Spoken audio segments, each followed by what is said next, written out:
Hello everyone, welcome to Parul physics KV. आज हम पढ़ेंगे कि जब हम एक लिक्विड के अंदर जाते हैं, लेट अस सपोज हम जैसे स्विमिंग पूल में जाते हैं, जितनी ज़्यादा गहराई में हम जाते हैं उतना ही हम पे प्रेशर बढ़ता है। Why is it so? Why the pressure increases at the depth in a liquid? Let us suppose मेरे पास एक लिक्विड कॉलम है, एक सिलेंड्रिकल ट्यूब टाइप एक ग्लास है जिसमें पानी भरा हुआ है up to a height of capital H. I dive into this liquid, मैं इस लिक्विड में डाइव करती हूँ till a depth of small h. तो एक पर्टिकुलर पॉइंट पे यहाँ पर मेरे हेड पर कितना प्रेशर लगेगा, I need to find the expression for that. मेरे सिर के जस्ट अबव जो लिक्विड कॉलम होगा उसका जितना वेट होगा वो नीचे की तरफ लगेगा, वही मेरे सिर के ऊपर फोर्स लगाएगा। Late us suppose A is the cross sectional area of that liquid column। तो मेरे सिर पे जो डाउनवर्ड डायरेक्शन में फोर्स लगेगी, that force will be equal to the mass of the liquid column into the gravity. Now what is the mass of the liquid column? It is equal to density of the liquid into volume of liquid column into gravity. इस liquid column का जो volume होगा that will be equal to area of cross section into height.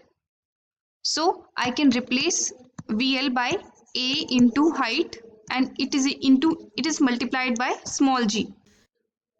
तो ये तो होगी net force on my head. What will be the force per unit area? It will be equal to rho of the liquid into g into h and this is equal to pressure. तो pressure जो होगा मेरे सिर पे वो कितना होगा? rho g h के बराबर।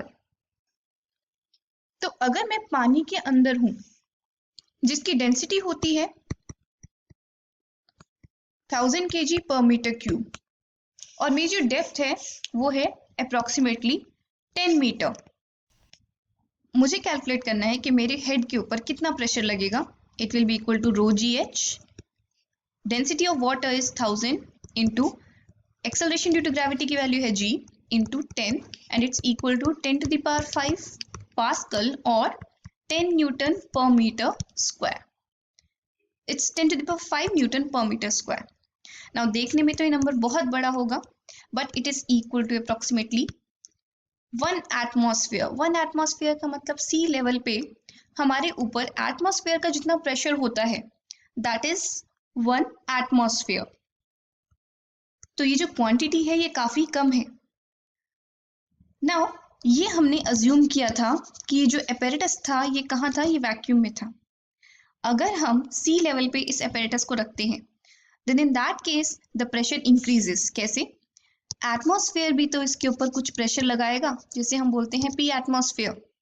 तो इसका मतलब इस लिक्विड में हर एक पॉइंट पे इतना ही प्रेशर इंक्रीज हो जाएगा जो हमने प्रीवियस वीडियो में डिस्कस किया था, that pressure is transmitted undiminished. तो इसका मतलब मेरे सिर पे अब कितना प्रेशर होगा? P atmosphere plus rho gh. So I hope you have understood how we can calculate the pressure at a depth in a liquid. Thank you for watching. Have a good day.